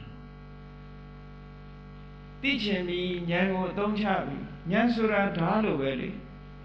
အိမ်နဲ့ထည့်ထားလို့ရှိရင်ဘယ်ခုံးလို့ရအောင်ထုတ်ပြီးအသုံးပြုပြီးဆိုလို့ရှိရင်မြင်နိုင်စွမ်းရှိတယ်လို့ဒါပြောတာဘုရားရဲ့သဗ္ဗညုတဉာဏ်စွမ်းအားပါဒီအကြောင်းအရာတစ်ခုကိုသိချင်လို့ကြည့်လိုက်ပြီဆိုရင်ဘာမှမကြံရအောင်အပိတ်ပင်တားဆီးမရှိအောင်မရှိတာအဲ့ဒါအနာဝရဏလို့ခေါ်တယ်ပိတ်ပင်တားဆီးမရှိတဲ့ဉာဏ်သစ္စုပ္ပါမှာပဲဖြစ်စေအတိတ်မှာပဲဖြစ်စေအနာဂတ်မှာပဲဖြစ်စေဘလောက်ဝေးကွာဘလောက်နဲ့ဘလောက်ခက်ခဲသိချင်လို့ဥလဲလိုက်ပြီဆိုရင်အကုန်မြင်ရတယ်လို့ပြောတာအကုန်သိရတယ်လို့ပြောတာမသိချင်ဘူးဆိုလို့ရှိရင်တော့ဒီဉာဏ်ကပဲအလုံးလုံးမယ်ဒါတဘာဝမဟုတ်ဘူးမသိချင်ပဲနဲ့သူ့ဟာသူ့လိုလာသိနေဘယ်လိုအိတ်တို့ရမလဲနော်အဲ့တော့ omnipresent ဆိုတာမဖြစ်နိုင်ဘူးပေါ့အဲ့တော့မြတ်စွာဘုရားရဲ့သဗ္ဗညုတဉာဏ်ကခုနလိုအိတ်နေတုံးအမြဲတမ်းရှိနေတဲ့သဗ္ဗညုတဉာဏ်မျိုးတော့ဘုရားလက်မခံဘူးအဲ့ဒီလက်မခံတာကိုပဲရောပြီးဘုရားမှာသဗ္ဗညုတဉာဏ်မြတ်စွာဘုရားလက်မခံဘူးလို့ရောရောင်ရေးတာမျိုးတွေရှိတယ်ဗမာပြည်မှာစာအုပ်တွေပြီးတော့အဲ့ဒီလိုစာအုပ်ထဲမှာပဲနိုင်ငံသားကရေးတာတွေကိုဟုတ်ထင်ပြီးတော့အင်္ဂလိပ်လိုရေးလိုက်လို့ရှိရင်တချို့မြန်မာပြည်ကအင်္ဂလိပ်စာတတ်ပုဂ္ဂိုလ်တွေကလည်းအင်္ဂလိပ်လိုရေးလိုက်လို့ရှိရင်အဟုတ်ထင်တယ်အဲ့ဒါလည်းပဲတတိထားစရာလေးတစ်ခုပါအခုလိုပြောရတာဟာသူများကိုပြစ်တင်ကဲ့ရဲ့ရှုတ်ချလို့ရေးပြောတာမဟုတ်ဘူးတတိထားဖို့ပြောတာအဲ့မြန်မာလိုရေးထားတဲ့နိုင်ငံခြားအင်္ဂလိပ်လိုရေးထားတဲ့စာအုပ်တွေကိုကိုးကားပြီးတော့နောက်ရောက်လိုက်ထားတဲ့စာအုပ်တွေထဲမှာဘာတွေရေးထားလဲဆို မြတ်စွာဘုရားက30ပုံကိုလက်မခံဘူးတဲ့ဗြဟ္မပြည်ရှိတယ်ဆိုတာမြတ်စွာဘုရားလက်မခံဘူးတဲ့ဟောတာသူဆွဲထားပြီးတော့ဘာကိုအကိုးကားပြတော့လို့ဆိုတဲ့အခါကျတော့တေဝိဇ္ဇတုတ်မှာတဲ့မြတ်စွာဘုရားကဝါတိဋ္ဌဆိုတဲ့ပုံသားကိုမေးတယ်မင်းတို့ဆရာတွေရောဗြဟ္မာကိုမြင်ဘူးလားလို့မေးတော့မမြင်ဘူးဒါဖြင့်မင်းတို့ဆရာကြီးတွေရောမြင်ဘူးလားဆိုမမြင်ဘူးဒါဖြင့်မင်းတို့ဝေရချမ်းပြုရှေးဟောင်းယသိကြီးတွေကရောဗြဟ္မာကိုမြင်ခဲ့ဘူးလားဆိုမမြင်ဘူးဒါဖြင့်မင်းတို့မမြင်ဘူးပဲနဲ့ပြောနေကြတာရမ်းပြီးတော့ရှေ့ကလူကလည်းမမြင်နောက်ကလူကလည်းမမြင်ဘူးဆိုတော့မျက်မမြင်သူကန်းတွေရဲ့အစဉ်အတန်းကြီးတို့ဖြစ်နေတာပေါ့လို့မြတ်စွာဘုရားပြောအဲ့ဒီစကားလေးကိုထောက်ပြီးတော့သူကကြည့်တယ်မြတ်စွာဘုရားကဗြဟ္မာမရှိဘူးလို့ပြောတယ်ဟောအဲ့ဒီစာပိုက်လေးရဲ့နောက်ကိုဆက်ဖတ်လိုက်လို့ရှိရင်ဘုရားကဘယ်လိုပြောတာလဲဆိုအဲ့ဒါကြတော့မြုပ်ထားလိုက်တယ်မြတ်စွာဘုရားကဘယ်လိုဆက်ပြောတော့ဆိုဝါတိဋ္ဌငါကဗြဟ္မာကိုလည်းမြင်ဘူးတယ်ဗြဟ္မပြည်ရောက်ကြောင်းတရားကိုလည်းသိတယ်ဆိုအဲ့ဒါကြတော့ထက်မရတော့ဒါကြောင့်မို့လို့ဘုရားရှင်ကိုလေးလာမယ်ဆိုလို့ရှိရင်မူရင်းချမ်းကိုဖတ်ပါလားမြတ်စွာဘုရားတရားတော်ကိုလေးလာမယ်ဆိုရင်မူရင်းချမ်းကိုဖတ်ပြီးအောင်ဖတ်ကိုးထားတာလေးနဲ့မကျေနပ်နဲ့ဘုရားရဲ့ယူဝါဒကိုမိမိရဲ့အယူအဆတွေနဲ့ pollution လုပ်တယ်ပေါ့ polluted ဆိုတာနော်ညစ်နွမ်းစေလေကိုညစ်နွမ်းစေတာ air pollution ရေကိုညစ်နွမ်းစေလို့ရှိရင် water pollution နော်အတန်လေးဆူညံနေလို့ရှိရင် noise pollution အလင်းရောင်လေးသိပ်များနေလို့ရှိရင်ဒါ light pollution ပဲမှားယွင်းတဲ့အယူဆတွေထပ်ပြီးတော့ပြောလို့ရှိရင် view pollution ပေါ့အဲ့ဒါကြောင့်မလို့အမတန်သတိထားစရာကောင်းတယ်မြတ်စွာဘုရားသခင်ကိုရောမြတ်ဟောထားတဲ့မူရင်းချမ်းဆိုလိုတာကတပိုင်းတစတော့လက်ခံတယ်တပိုင်းတစလက်ခံမှုဆိုတော့ဘာနဲ့တူလို့ဆိုရင်ငါကြိုက်ရင်အမှားငါမကြိုက်တာအမှားဆိုဒီပုံစံမျိုးရောက်နေတယ်နော်မကိုးဘူးဆိုရင်တစ်တုံလုံးမကိုးနဲ့လေမကိုးဘူးဆိုတစ်တုံလုံးမကိုးနဲ့ကိုးပြီဆိုလို့ရှိရင်ချမ်းမထားနဲ့အကုန်ကိုးရမယ်ရှေ့စကားနောက်စကားအကုန်လုံးပြည့်ပြည့်စုံစုံထည့်ရမယ်ကိုလိုချင်တဲ့အပိုက်ကလေးကိုဖြတ်ယူပြီးတော့ကိုလိုချင်တဲ့ဏိဂုံ conclusion ဆွဲတာကတော့အမေဓမ္မဆိုးသွားတယ်တဲ့ဒါမျိုးတွေရှိတယ်ဆိုတော့ဘုန်းကြီးတို့ငယ်ရွယ်စဉ်ကလေးအဲ့ဒီစာအုပ်ကိုဖတ်ဖူးတယ်အဲ့ဒီဖတ်ပြီးတော့စိတ်ဝင်စားလို့ဖတ်ထားပြီးတော့အဲ့ဒီစာအုပ်ရဲ့ရှေ့ပိုင်းစာရွက်အလွတ်မှာရေးထားတယ်ဤစာအုပ်သည်ဗုဒ္ဓနှင့်ဗုဒ္ဓဝါဒဟုနာမည်တတ်ထားတော်လေသူ့ဝါဒတွေကိုသာတင်ပြထားသည်ဖြစ်၍ဖတ်တဲ့လူတိုင်းသတိထား၍ဖတ်ကြပါလို့တကယ်တော့ဘုရားဝါဒအစစ်မှဟုတ်မှာမဟုတ်ခဲ့နော်သူကိုးတဲ့တုတ်တွေကြည့်ဟုတ်မှာမဟုတ်တာတချို့ကကြတော့ဘာလို့ဆိုရင် interpretation problem ဘာသာပြန်မှုတွေမမှန်ဘူးတုတ်တန်တစ်ခုဆိုလို့ရှိရင်စမ်းပြီးလို့ပြောရမယ်ဆိုရင်အဋ္ဌိအတ္တာနတ္ထိအတ္တာဆိုတဲ့မေးခွန်းနဲ့ပတ်သက်ပြီးတော့ဘာသာပြန်ထားတာတလွဲဘာသာပြန်ပြီးတော့မြတ်စွာဘုရားဟာမြတ်စွာဘုရားကတဲ့အတ္တကိုရှိတယ်လို့လည်းမပြောခဲ့ဘူးတဲ့မရှိဘူးလို့လည်းမပြောဘူးရောင်လဲလဲလောက်ထားတဲ့ဆိုပုံစံမျိုးရေးထားနော်တကယ်ကတော့ရောင်လဲလဲကသူလုံနေတာအဲ့ဒါကိုဘုရားကိုရောင်လဲလဲလောက်တယ်လို့ထင်အောင်လောက်တာဘာသာပြန်တာမှားနေတယ်အဋ္ဌိအတ္တဆိုတဲ့အဓိပ္ပာယ်အဋ္ဌိနတ္ထိဆိုတာတာမန်အရှိကိုပြောတာမဟုတ်ဘူး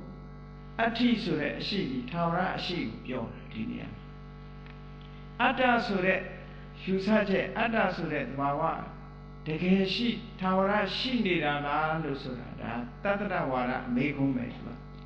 အတ္တဒီအမြဲထာဝရရှိနေသလားအတ္တကိုကင်ပြီးတော့မေးတယ်မေကုန်း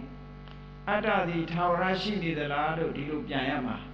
အဲ့လိုမပြန်ဘဲနဲ့အတ္တရှိသလားလို့ဆိုရင်မေကုန်းပြန်လိုက်တာဆိုတော့ interpretation ကမှန်မှမမှန်ဘာသာပြန်တာမှားသွားအဋ္ဌိအတ္တရဲ့အဓိပ္ပာယ်ကအတ္တသည်ထာဝရရှိနေတာလားလို့မေးတာထာဝရမြဲနေသလားလို့မေးတဲ့သဘောပဲနတ္ထိအတ္တဆိုတာအတ္တသည်ထာဝရမရှိဘူးလားဒါဥစ္စေရဝါဒကိုမေးတာ မြတ်စွာဘုရားကအတ္တကိုမှလက်ခံမထားသည့်အတွက်ကြောင့်အဋ္ဌိနတ္ထိဆိုတာဘယ်လိုလုပ်လာမှာတော့လာလို့ပဲလို့လုပ်ရမှာတော့အတ္တမှမရှိတာကိုမရှိတဲ့အတ္တကိုမြဲသလားမမြဲဘူးလားလို့မေးရင်ဘယ်လိုဖြေလို့ရနော်ဖြေလို့မရတဲ့မေခွန်းကြီးကိုဒါကြောင့်မြတ်စွာဘုရားမဖြေတာကိုပဲဘုရားကိုရောင်းတယ်လေလုပ်တယ်လို့ထင်အောင်ရေးကြသေးတယ်ဒါလည်းတတိထားစရာအချက်ပဲအဲ့တော့30ဘုံဆိုတာ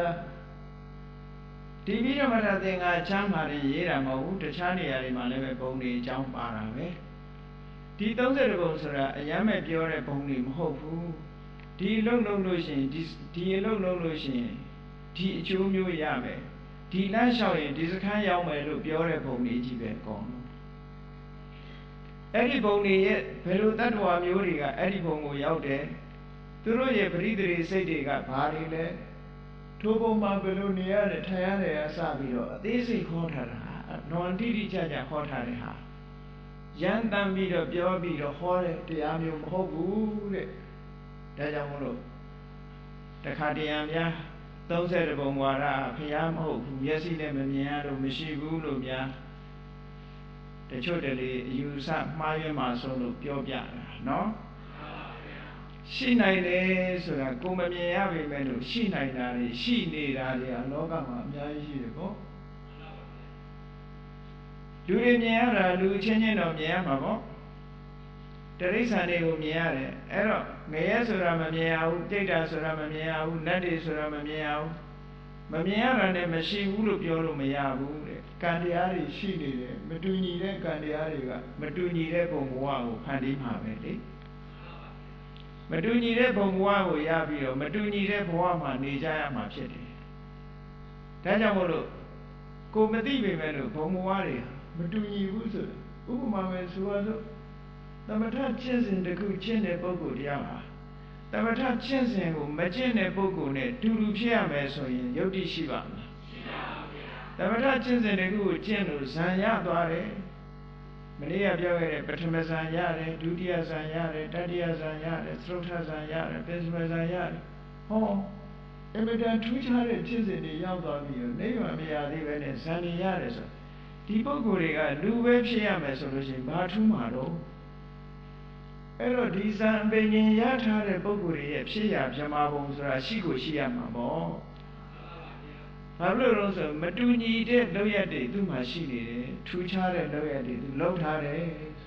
ဒါတခုနဲ့တည်းပဲဒါအနုမာနလို့ခေါ်တယ်တိုက်ရိုက်မသိတဲ့ပုဂ္ဂိုလ်တွေတိုက်ရိုက်မြင်နိုင်တဲ့ဒီလန်းကတော့ဒိဗ္ဗစကုရအောင်ကျင့်ပြီးတော့ဒိဗ္ဗစကုရလို့ကြည့်ရင်တော့တေချာပေါက်မြင်ရပြီပေါ့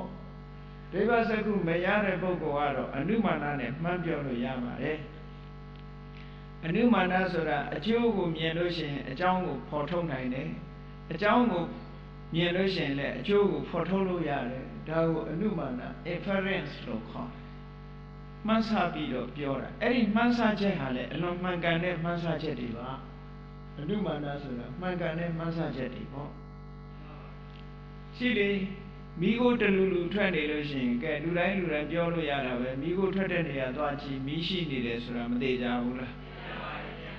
ကိုမြင်တာမိမမြင်ဘူးဒါပေမဲ့မိကိုပဲမြင်တာနော်သို့တော့ဒီမိကိုဆိုတာမိကထွက်တာဖြစ်သောကြောင့်မိရှိတယ်လို့ပြောလို့ရတယ်အောက်အရမမြည်ရည်တိုးနေလို့ရှိရင်အထက်အညာမှာမိုးတွေကြီးနေတယ်လို့ပြောလို့မရဘူးလားဟော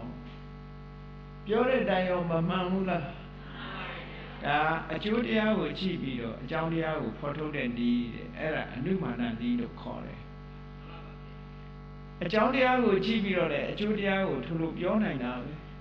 အေးဒီလူကမကောင်းတဲ့လမ်းလျှောက်နေတယ်မဟုတ်တာတွေလုပ်နေတယ်ဒုက္ခရောက်လိမ့်မယ်ဟောရောက်တာပဲနောက်ချ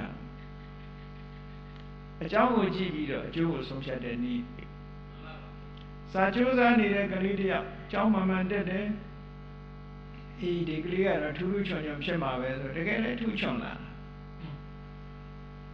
စာမကျက်ဘူးမကောင်းတဲ့အပေါင်းအသင်းနေတဲ့ပေါင်းတယ်ဒီကလေးတော့ပျက်စီးတော့မှာပဲလို့ပြောရင်ဟောပျက်စီးသွားတာပဲ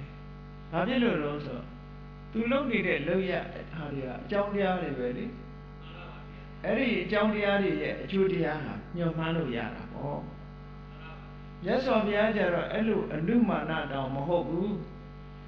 ကိုယ်တိုင်မြင်ကိုယ်တိုင်သိပြီးတော့ဟောတာတဲ့ဒါကြောင့်မို့ဘုရား30ပုံဆိုတာဟောထားခဲ့တာအဲ့30ပုံတွေက30ပုံဆိုတာအလုံးသိပါတယ်ဘုံတွေကိုတော့ရေတွက်မပြတော့ပါဘူးဘုံတွေရှိချောင်းကိုပြောပြတာနော်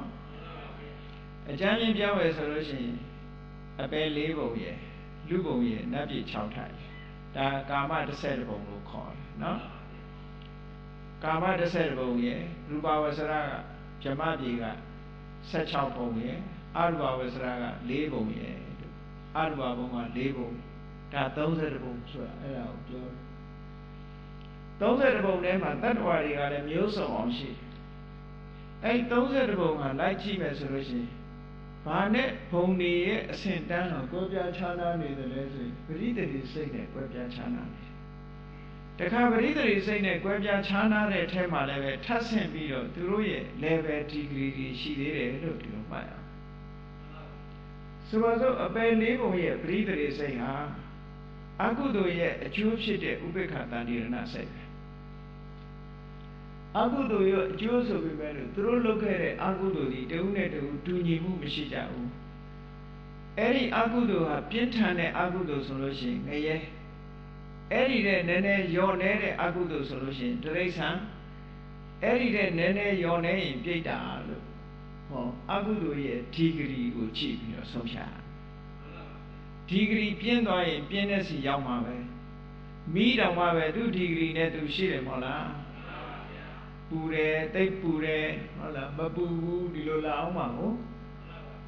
အဲ့ဒါမျိုးလိုပဲအကုသိုလ်မှာလည်းပဲလှုပ်တဲ့အကုသိုလ်ရဲ့ဒီဂရီအတိုင်းအတာအရဘုံတွေကလည်းအစစ်အစစ်ဖြစ်တယ်ထိုပရိသေရိစိတ်တွေရဲ့စွမ်းအားတွေလည်းပဲ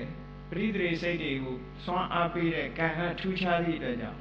ထိုပရိသေရိစိတ်နဲ့အစပြုရတဲ့တ attva တွေရဲ့အနေအထားလည်းပဲထူးခြားမှုလေးတွေတော့ရှိတာပေါ့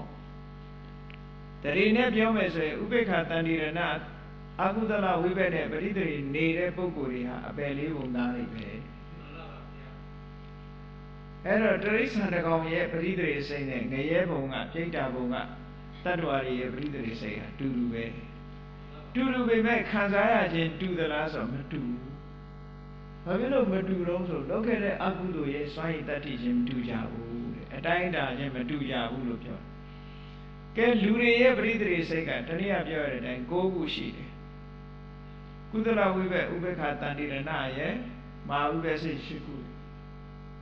သို့တော်ပရိသေရိအားဖြင့်လူသားတွေဟာဒီ9ခုတည်းကတစ်ခုခုဆိုလို့တူညီနေကြတယ်ဒါကြောင့်မို့အစိမ့်တန်းချင်းတူသလားလို့ဆိုမတူပြန်ဘူး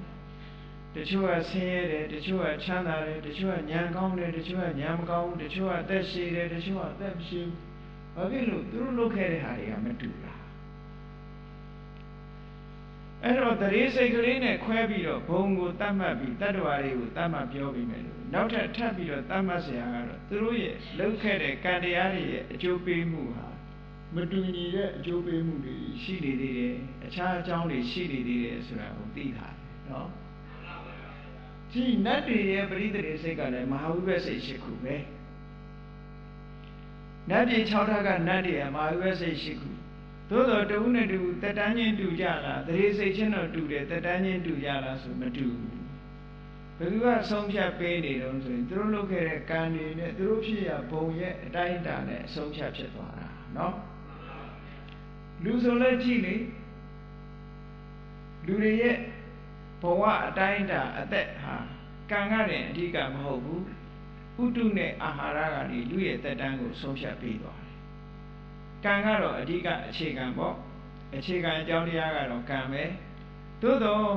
ထိုကံကပေးလိုက်တဲ့အရာဝတ္ထုကိုစောင့်ရှောက်ပြုနေတာကဥတုနဲ့အာဟာရဒါကြောင့်မို့လို့ဥတုနာဘောဇနေနအာယု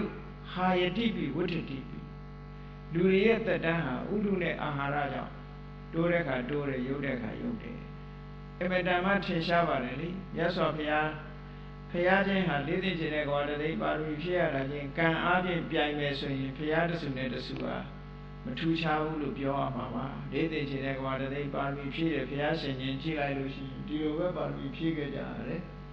သို့တော့တက်တန်းကြတော့မကွာဘူးလား ကာသဝမြတ်စွာဘုရားကအသက်2000တန်းမှာလူဖြစ်လို့အသက်2000တန်းမှာပွင့်လို့အသက်2000ရှိတယ်ဂေါရဝမြတ်စွာဘုရားကျတော့100တန်းပွင့်လို့သက်တော်80ပဲနေရတယ်ဒါဖြင့်ဂေါရဝမြတ်စွာဘုရားကံကညံ့တယ်လို့ပြောလို့ရမလားဘာကအဆုံးဖြတ်ပေးသွားတော့ဆိုတော့ဥတုနဲ့အာဟာရကအဆုံးဖြတ်ပေးသွားတယ်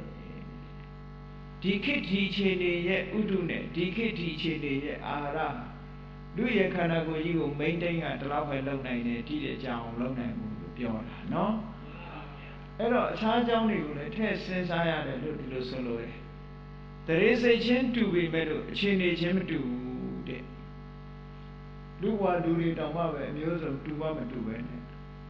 အာဖရိကမှာမွေးတဲ့လူတွေကြတော့မဲလို့နော်ဥရောပမှာမွေးတဲ့လူတွေကြတော့ဖြူတယ်အာရှမှာမွေးတဲ့လူတွေကြတော့ဝါဝါလေးတွေရွှေရောင်လေးတွေဖြစ်နေဟုတ်လားအယောင်မတူတာလေးဘာဖြစ်လို့မတူတာတုံးလို့ဆိုလို့ရှိရင်ခုနပြောခဲ့တဲ့ဒေသရဲ့ဥပဒေတရားပစ္စည်းတွေလည်းပါတာပေါ့လူရဲ့မျိုးနွယ်လည်းပါတာပေါ့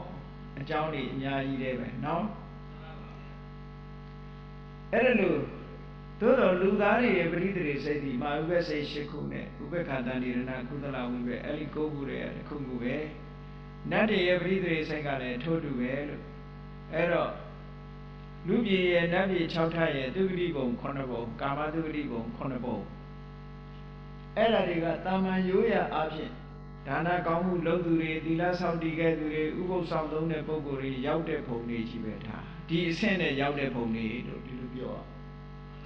ဒါနကောင်းမှုသီလကောင်းမှုဥပုသ်ဆောင်မှုအမေဖေပြုစုလုပ်ကြွေးမှုဟောအဲ့ဒါတွေကဟောဒီနတ်ပြည်6ထပ်နဲ့လူဘုံကိုရောက်ရှိစေတယ်အေးငရဲဘုံပြိတ္တာဘုံတရိษံဘုံဆိုတဲ့ဘုံတွေရောက်တာကြတော့ခုနအထူးစရိုက်တွေလုပ်တဲ့ပုဂ္ဂိုလ်တွေရဲ့လောက်ရအတိုင်းဒီလမ်းတိုင်းသူတို့ရဲ့စခန်းဟာရောက်ရှိသွားတာပဲအဲ့တော့ဒါတွေဒီလိုပြောရုံနဲ့ဘုံနဲ့မြောက်တယ်လို့ဒီလိုပြောလို့ပဲရမလဲမြောက်တာမှမဟုတ်ပဲเนาะဘုံနဲ့မြောက်တာတော့ငရဲနဲ့6တာတော့မရှိပါဘူး6ပါဘူးသူကသူကြောက်ရှင်ကြောက်မှာပေါ့အဲ့တော့လူလောကဆိုတာအကျိုးတရားဆိုတာကပြောရမှာပဲမင်းစာကြိုးစားရင်ပညာတတ်ကြီးဖြစ်လိမ့်မယ်သို့မဟုတ်ဆရာဝန်ကြီးဖြစ်လိမ့်မယ်ဟောဒါမြောက်တာမှမဟုတ်ပဲ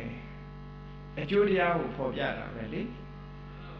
မြောက်ပေးတာမှမဟုတ်ပဲဒီလိုအားပေးစကားပြောတာကိုမြောက်တာမဟုတ်ဘူးဒါဘုံကန်းနဲ့မြောက်တဲ့ငရဲခန်းနဲ့6တဲ့ဘုံလက်မခံတဲ့ပုဂ္ဂိုလ်တွေကအဲ့ဒါလိုပြောလို့ရှိကြတယ်နော်မြောက်เสียလည်းမလိုဘူး6เสียလည်းမလိုဘူးကိုလန်းကိုရွေးပြီးကိုစခန်းကိုထွဲနေကြတာပဲဒါအေးကောင်းပြီငရဲဘုံတရိษံဘုံပြိတ္တာဘုံထိုပြိတ္တာထဲမှာထပ်ပြီးတော့ခွဲလိုက်တော့အတုရကေဆိုပြီးတော့ပြိတ္တာတွေကနေပြီးတော့တောက်ပြောင်မှုမရှိတဲ့ပြိတ္တာအတုရာမျိုးတွေလည်းရှိသေးတယ်ဆင်းရဲနေရတဲ့ပြိတ္တာမျိုးတွေရှိသေးတယ်ပြိတ္တာတွေကလည်းအမျိုးအစားအများကြီးပဲပေါ့နောက်ပြီးတော့လူပြည်နတ်ပြည်တက်တန်းတွေကလည်းတစ်ခုနဲ့တစ်ခုမတူဘူးအဲ့ဒီတက်တန်းမတူတာတွေကိုလည်းပဲမြတ်စွာဘုရားခင်ကိုရောမြတ်ကထိုထိုသုတ်တန်တွေမှာထည့်ပြီးတော့ဟောထားတာရှိတယ်ဆိုပါစို့ငရဲဘုံရဲ့တက်တန်းကြတော့ကံတာလင်အဓိကပမာဏဖြစ်သည့်အတွက်ကြောင့်ကံရှိသလောက်ခံရမှာဖြစ်သည့်အတွက်ကြောင့်ငရဲရဲ့တက်တန်းကိုတော့သတ်မှတ်လို့မရဘူးတဲ့ကံပေါ်မူတည်တယ်ပေါ့ကံဆိုတာပုဂ္ဂိုလ်တဦးစီရဲ့အခြေအနေကံပေါ်မှာမူတည်တယ်ကောသလမင်းကြီးရဲ့ဘီဗျာကြီးမာလိကဘီဗျာကြီးဟာတေဂဏိမှာစိတ်ဆင်းရဲပြီးတော့ဒေါမနတနဲ့တည်သွားရသည့်အတွက်ကြောင့်အဝိဇ္ဇငရဲကျသွားရှာတယ်သို့တော်သူအဝိဇ္ဇငရဲမှာ9ရက်ပဲကြာတယ်9ရက်ကလူတွေရဲ့အရေးအတွက်နဲ့9ရက်ပဲကြာသူ့တက်တန်းဟာအဲ့လောက်ပဲခံရတယ်အဲ့ဒီတည်းပို့မခံရဘူးเนาะအဲ့ဒါကြောင့်မလို့ငရဲဘုံမှာကံတာလည်းအဓိကဖြစ်သည့်အတွက်ကြောင့်တက်တန်းကိုတတ်မှတ်ပြောလို့မရဘူးလူတွေရဲ့တက်တန်းကလည်းတည်မြဲမှုမရှိဘူးတဲ့အခုခေတ်တက်တန်းကတော့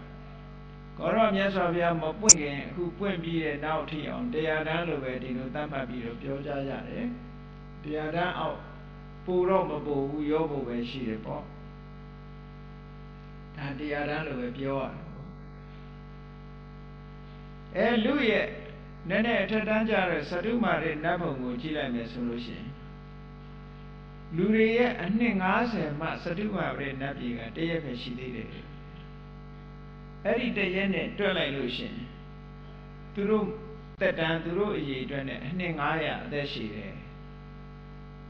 ဟောဒီလိုရှိသွားတာဝရိန္ဒနတ်ပြည်ကြတော့လူတွေအနှစ်100မှသူတို့ကတရက်အဲ့ဒီအချိုးစားနဲ့နှစ်နဲ့မြောက်ပြီးတော့တက်သွားမယ်နောက်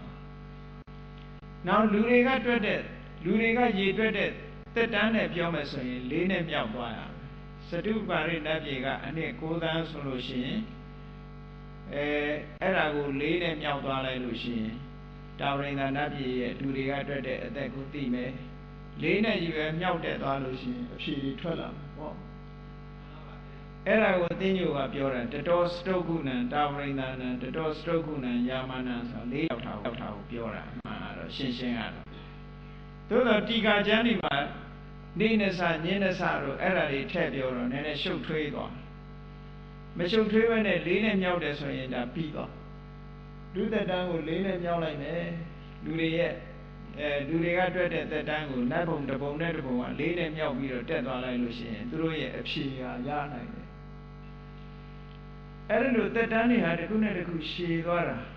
ဒါရိုးရိုးကုသိုလ်ကောင်းမှုပြုလုပ်တဲ့ပုဂ္ဂိုလ်တွေရဲ့ဖြစ်ရဘုံဌာနတွေပဲငရဲဘုံဆိုတာအလုံးလည်းသိတယ်ဒေဝဒုတသုတ်တံမှာဆိုလို့ရှိရင်ငရဲဘုံမှာငရဲကြသွားတဲ့ပုဂ္ဂိုလ်တွေကိုယမမင်းကြီးဆိုတာငရဲသားတွေကိုအုပ်ချုပ်နေတဲ့ယမမင်းကြီးဆိုတာရှိတယ်ယမမင်းကြီးကိုဘုရားစာပေမှာသူတော်ကောင်းလို့သတ်မှတ်တယ်ဘာဖြစ်လို့လဲဆိုယမမင်းကြီးကငရဲပြည်ကြာလာတဲ့ပုဂ္ဂိုလ်တွေကယ်တင်လို့ရမယ့်ပုဂ္ဂိုလ်ကယ်တင်ဖို့ဆိုတဲ့အနေအထားမျိုးနဲ့နေတာဆွဲချဖို့သူနေတာမဟုတ်ဘူးနော်တွန်းပို့ဖို့နေတာမဟုတ်ဘူးအချွန်နဲ့မဖို့မဟုတ်ဘူးအစင်းကိုဘိန်းတက်ပေးဖို့လားနေတာမဟုတ်ဘူးဒုက္ခမရောက်ထိုက်တဲ့ပုဂ္ဂိုလ်တွေကိုမရောက်အောင်ကယ်တင်ဖို့ဆိုပြီးတော့ဖြည့်ရှင်းဖို့ဆိုပြီးတော့သူကလာပြီးတော့နေတာယမမင်းဆိုတာသူကသူတော်ကောင်းကြီးသူကအမြဲတမ်းတောင်းတတယ်တဲ့ငါလူဘဝဖြစ်ပြရစေဟုတ်လားငါလူဖြစ်တဲ့အချိန်မှာဘုရားပွင့်တာနဲ့ကြုံပြရစေအဲ့ဒီဘုရားကိုလည်းပဲငါစိတ်ကကိုယ်ကွယ်နေပြရစေလူလည်းဖြစ်တယ်ဘုရားလည်းပွင့်တယ်ဘုရားစီရောက်ချင်မှရောက်တာနော်အဲ့လိုပုဂ္ဂိုလ်လည်းရှိတယ်ဒါကြောင့်မို့လို့အကြောင်းဆိုတာအကုန်ပြည့်စုံအောင်တော့လူလည်းဖြစ်ရမယ်ဘုရားပွင့်တဲ့အချိန်လည်းကိုက်ရမယ်ဘုရားစီကိုလည်းတွားရောက်စိတ်ကပ်ရမယ်ဘုရားကလည်းတရားဟောရမယ်ဘုရားဟောတဲ့တရားကိုလည်းသိပြရစေဟောအဲ့ဒါမှပြည့်စုံတယ်နော်ဆူတောင်းလို့ရှိရင်အဲ့ဒါလိုဆူတောင်းအောင်အဲ့ဒါလိုသူကအမြဲတမ်းတောင်းတတယ်လူဖြစ်ပြရစေလူဖြစ်နေတဲ့အချိန်မှာဘုရားပွင့်တာနဲ့ကြုံပြရစေဘုရားကိုလည်းစိတ်ကပ်ပြရစေဘုရားကလည်းသူ့ကိုတရားဟောပါစေဟောတဲ့တရားကိုလည်းသူနာပြရစေနာပြီးတော့လည်းသိပြရစေဟောယမမင်းကြီးကအမြဲတမ်းဆုတောင်းတယ်ဒုစရိုက်လုပ်ငန်းတွေလုပ်ပြီးတော့ငရဲရောက်သွားတဲ့ပုဂ္ဂိုလ်ဆိုလို့ရှိရင်ငရဲသားတွေကအဲ့ဒီငရဲကြလာတဲ့ငရဲကိုမယောင်မလည်နဲ့ရောက်လာတဲ့လူအစ်စ်တတ္တဝါအစ်စ်ကိုယမမင်းကြီးစီခေါ်လာနေရှိတယ်ခေါ်လာတဲ့အခါကျတော့သူတို့ကဘာလုပ်တုံးဆိုရင်အရှင်မင်းကြီးဟောဒီလူဟာအမေကိုလည်းမပြုစုဘူးအဖေကိုလည်းမပြုစုဘူးဆွေမျိုးတွေကအသက်အရွယ်ကြီးတဲ့ပုဂ္ဂိုလ်တွေကိုလည်းကိူးမဆိုင်ဘူးသမဏပြမနာဆိုတဲ့ဘာသာရေးပုဂ္ဂိုလ်တွေကိုလည်းလေးစားမှုမပြုဘူးကုသိုလ်ကောင်းမှုလည်းမလုပ်ဘူးဥပုပ်လည်းမဆောင်ဘူးကောင်းမှုမလုပ်တဲ့ပုဂ္ဂိုလ်မကောင်းတဲ့ဒုစရိုက်တွေလုပ်လာတဲ့ပုဂ္ဂိုလ်သူ့ကိုအပြစ်ထန်ခတ်ပါလို့ဆိုပြီးသူစီလာပို့ကြတယ်ယ ပို့ပြီးဆိုတဲ့အတိုင်းပဲယမမင်းကြီးကမေးတယ်သူမင်းလူပြေမှာပထမဆုံးနတ်တမန်ဆိုတာကိုမင်းတွေးခဲ့သလားလို့အဲ့ဒီမေးခွန်းကိုစမေးတယ်ဟိုလူကမတွေးခဲ့ဘူးတဲ့တမန်ဆိုတော့ဟိုလူကကြောင်တောင်ဖြစ်နေဘယ်ကတမန်တော်တုံးဆိုမတွေးခဲ့ဘူးတဲ့နော်ငါဆိုလိုတာကိုသိချာနားထောင်မင်းလူပြေမှာတဲ့အသက်အရွယ်ကြီး80 90အရွယ်ကြီးကခါရီကိုင်းလို့နားရီထိုင်းလို့ဆံမင်းတွေဖြူသွားတွေကျိုးအဲ့လိုအဖိုးအိုကြီးဖွားအိုကြီးတွေမင်းမမြင်ဘူးလားလို့ဆိုမြင်ဘူးပါလေအဲ့ဒီမြင်ဘူးတဲ့အချိန်မှာတော့ငါတဲ့မင်းမစင်စားဘူးလားငါလည်းတနေ့ကျတော့အိုအောင်မှလို့မင်းမတွေးမိဘူးလားဒါဒီမစင်စားခဲ့ဘူးပါဘူးတဲ့မိမိလျော်ရောနေခဲ့ပါတယ်မိမိလျော်ရောနေတယ်ဆိုတာ तू ဘာမှမလုပ်ခဲနေတာပြောတာမဟုတ်ဘူးကုသိုလ်ကောင်းမှုတစ်စုံတစ်ခုမလုပ်တာစဉ်းစားရမှာကငါလည်းတနေ့ကျတော့အိုရအောင်မှာပဲကိုချင်းတော်ကိုမလွန်မြောက်နိုင်သေးဘူးမအိုးခင်ငါကောင်းတာလေးတွေလုပ်အောင်မှာပဲဆိုတဲ့ကုသိုလ်လုပ်ဖို့ရအတွက်စိတ်ကိုဥမလဲဘူးကာမဂုဏ်အာယုံကိစ္စတွေနဲ့ပဲအချိန်ကုန်ပြီးတော့သွားတာကိုပမာဒလို့ခေါ်တယ်တဲ့နော်အဲ့ဒီလိုနဲ့အသက်မွေးဝမ်းကြောင်းကိစ္စတွေနဲ့စောင်းနေရည်တွေနဲ့နေ့စဉ်ချိန်ကုန်ပြီးတော့ကုသိုလ်ကောင်းမှုလုံးဝမလုပ်ခဲ့ဘူးဆိုတော့ရှင်မမင်းကြီးကတနာညတာပြီးတော့ပြောတယ်တဲ့မေ့ခဲ့လို့မလုပ်တာတော့ဒီအကုသိုလ်အလုပ်တွေမိလျော်ရောနေခဲ့ပြီးလုပ်ခဲ့တာတွေကမင်းအမေကလုပ်တာလည်းမဟုတ်ဘူးအဖေလုပ်တာလည်းမဟုတ်ဘူးဆွေမျိုးတွေကလုပ်တာလည်းမဟုတ်ဘူးဘယ်ကလုပ်တာမဟုတ်ဘူးမင်းကိုယ်တိုင်လုပ်တာမင်းကိုယ်တိုင်လုပ်တော့မင်းကိုယ်တိုင်ခံစားရလိမ့်မယ်ဒီလိုပဲပြောတယ်သူအမိန့်ချမှတ်ထားတာနော်အဲ့ဒီပထမတမန်ကြောင်းမေးတာမရတဲ့အခါကျတော့ကဲဒုတိယတမန်ကြောင်းဒုတိယတမန်ရောမြင်ခဲ့လားလို့ဆိုမမြင်ခဲ့ပါဘူးမင်းနေပေါင်းထိုင်မသာဖြစ်လို့ကိုယ့်ရဲ့မစင်ညီကြီးတွေမှာလူနဲ့အော်ဟစ်ပြီးတော့အများကဝိုင်းထူမှထားနိုင်တဲ့လူနာကြီးကိုမင်းမမြင်ခဲ့ဘူးလားလို့ဆိုမြင်ခဲ့ပါတယ်အဲ့ဒီလိုမြင်တဲ့အခါမှာမင်းတိထပ်ပြီးတော့စဉ်းစားခဲ့ဘူးလားငါလည်းပဲတနေ့နာရအောင်ပါပဲနာခြင်းသဘောတရားကိုငါမလွန်မြောက်နိုင်သေးဘူးမနာခင်ကကုသိုလ်ကောင်းမှုတွေလက်အောင်ပါပဲဆိုတဲ့အတွေ့အလေးမင်းမပေါက်ဘူးလားဆိုမပေါက်ခဲ့မိပါဘူးတဲ့စာဝန်တွေရေးတွေနဲ့အချိန်ကုန်သွားပြောလို့ပါလို့အာယုန်တွေထဲမှာပဲအချိန်ကုန်သွားခဲ့တယ်လူကဘလောက်ကြောက်စရာကောင်းတော့နော်လောကင်စားတော့ပြီးတော့ဒီတိုင်းပဲအချိန်ကုန်သွားတယ်ကုသိုလ်ကောင်းမှုဆိုတာတခုမှမလုပ်ဘူးဒါနဲ့ယမမင်းကြီးကခုနလိုပဲပြောတယ်မေးလို့မင်းမလုပ်ခဲ့တာမင်းလုပ်ခဲ့တဲ့အကုသိုလ်တွေကမင်းပဲလုပ်တာမင်းအမေဖေလုပ်တာမဟုတ်ဘူးအဲ့တော့မင်းလုပ်တာမင်းပဲခံရလိမ့်မယ်နောက်တစ်ခါတတိယတမန်ရောမတွေ့ခဲ့ဘူးလားလို့ဆိုမတွေ့ခဲ့ပါဘူးသေဆုံးသွားတဲ့လူသေးတွေမတွေ့ခဲ့ဘူးလားလို့ဆိုတွေ့ခဲ့ပါတယ်အဲ့ဒီလူတွေတွေ့တဲ့အခါကျတော့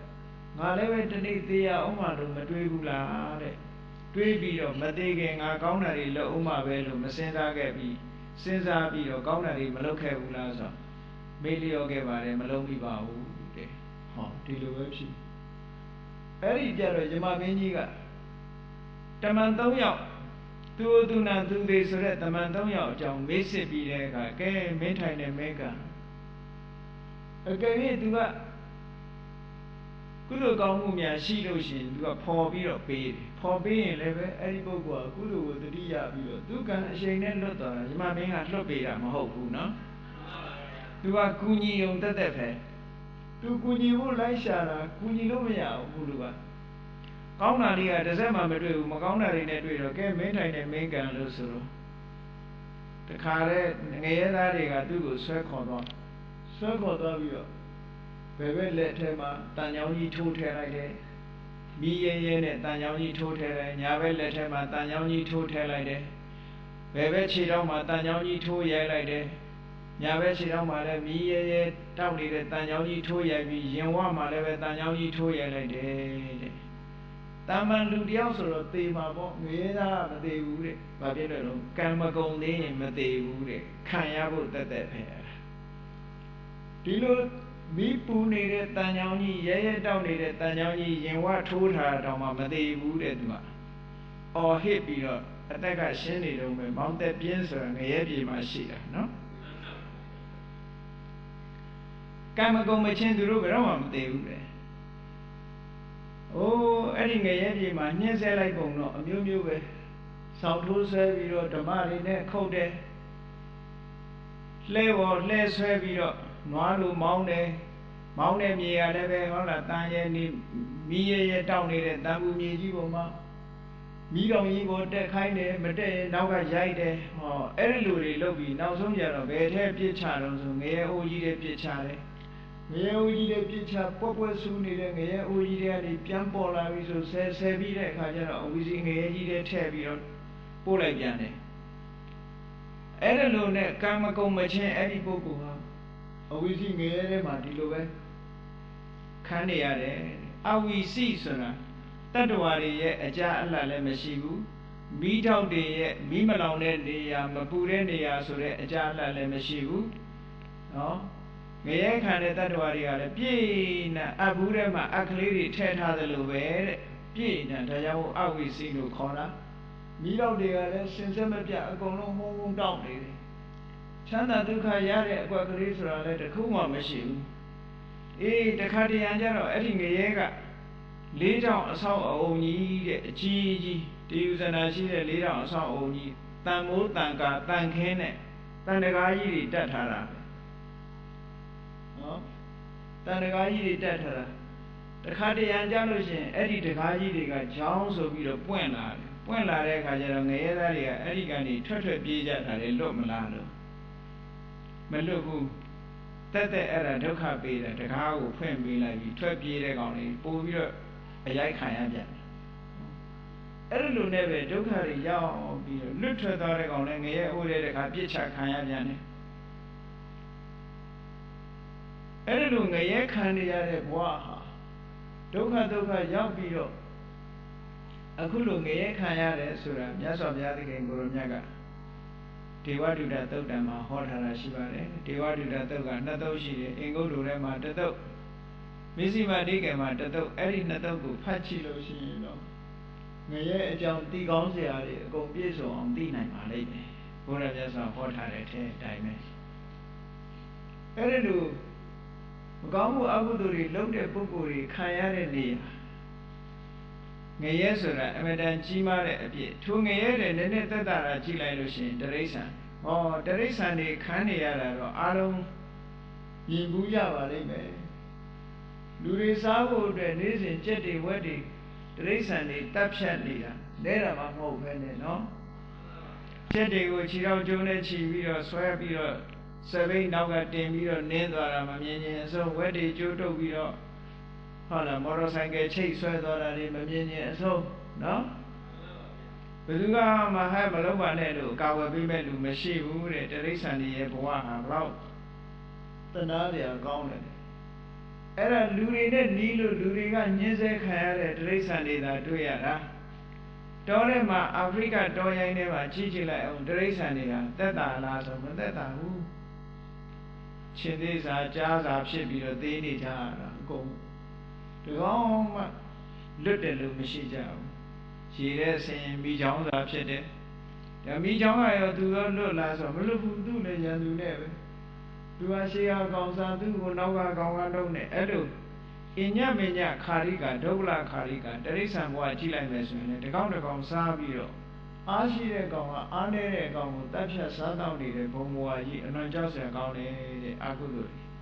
အဲ့ဒီလိုဘုံဘဝတွေပြိတ္တာဘဝကြည့်လိုက်လို့ရှိရင်စားရမဲမဲတောင်းရမဲမဲဘိုက်ပူနံကားမျက်လုံးကကြောပေါ်ရောက်လို့ရောက်နှဖူးပေါ်ရောက်လို့ရောက်နော်ကမောက်ကမတွေဖြစ်ပြီးတော့နေရတဲ့ဘဝမျိုးကြီးဒါကိုလူတွေကကြောက်ပြီးတစ်စေ၆တယ်ဆိုပြီးတော့လန့်နေကြတကယ်ကတော့သူတို့ဘုံဘဝကိုကြောက်စရာဘုံဘဝကြီးတွေဖြစ်ကြတာနော်အဲ့ဒီလိုဘုံဘဝတွေကနေလွတ်လာပြန်တဲ့အခါကျတော့လူဘဝရောက်ကောင်းတဲ့ဘဝလေးရောက်လို့ကောင်းတဲ့အခြေအနေလေးတွေပြီးတဲ့အချိန်မှာလည်းပဲမိမိလျော်ရောနဲ့ကုသိုလ်ကောင်းမှုမလုပ်ဘဲနဲ့အကုသိုလ်တွေဆက်လုပ်သွားလို့ရှင်တခါသွားပြန်ရောငရဲဘက်ကိုအောက်ကိုပြန်ရောက်သွားပြန်တတ်တယ်အေးဒါကြောင့်မို့လို့ ဘုရားမြတ်စွာက30ဘုံဆိုတာဟောထားတာဟာကိုရောမြတ်ကိုရောတိုင်းကံတရားတွေရဲ့အကြောင်းကိုသိရှိပြီးတော့ထိုကံတရားတွေလုံနေတဲ့ပုဂ္ဂိုလ်တွေဟာဘယ်ကံကိုလုံရင်ဘယ်ဘုံသွားတယ်ဆိုတာကိုယ်တိုင်သိတယ်ဟိုးသမထကျင့်စဉ်ကျင့်လို့မေတ္တာကရုဏာမုဒိတာဥပေက္ခစတဲ့ဘာဝနာတရားတွေပွားလို့ကတိုင်းစားတဲ့သမထကျင့်စဉ်တွေကိုကျင့်လို့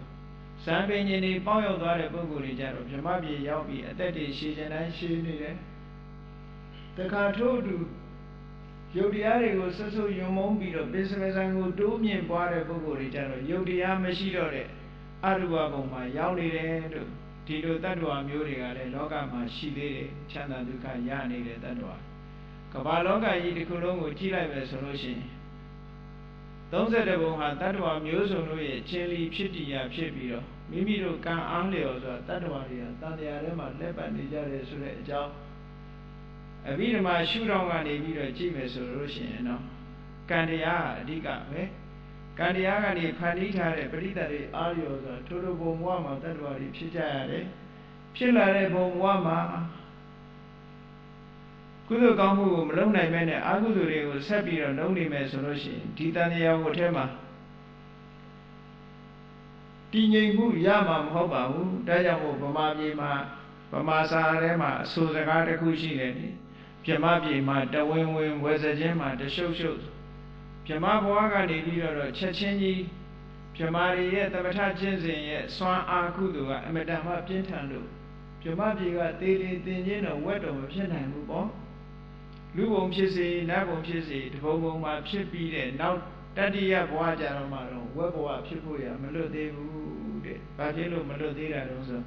အတွင်းသဏ္ဍာန်မှာမရှင်းသေးဘူးတဲ့။ဘုန်းကြီးတို့တွေအတွင်းရှင်းအောင်အရင်လုပ်ရမယ်။အတွင်းထဲမှာရှုပ်နေတယ်။အဲ့ဒါကအဓိကပဲ။အတွင်းကအရှုပ်တွေဆိုတာဘာတွေတုံးဆိုရင်လောဘဒေါသမောဟစတဲ့ကိလေသာတွေပဲ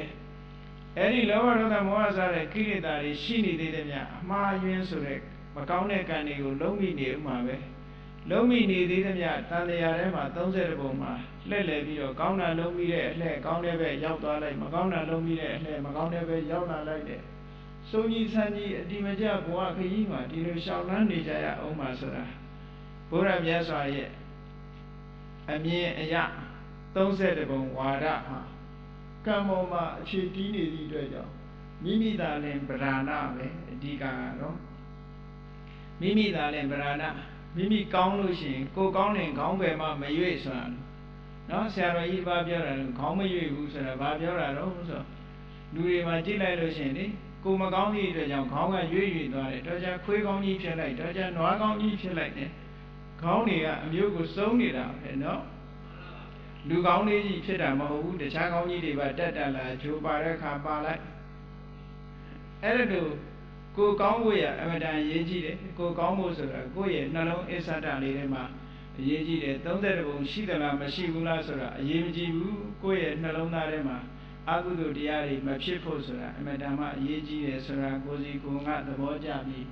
အကုသိုလ်တရားတွေဖယ်ရှားနိုင်အောင်ကုသိုလ်တရားတွေကြိုးစားနိုင်အောင်တိုးပွားနိုင်အောင်ကြိုးစားကြင်ကြံကြိုးကိုအားထုတ်နိုင်ကြပါစေကုန်သတည်း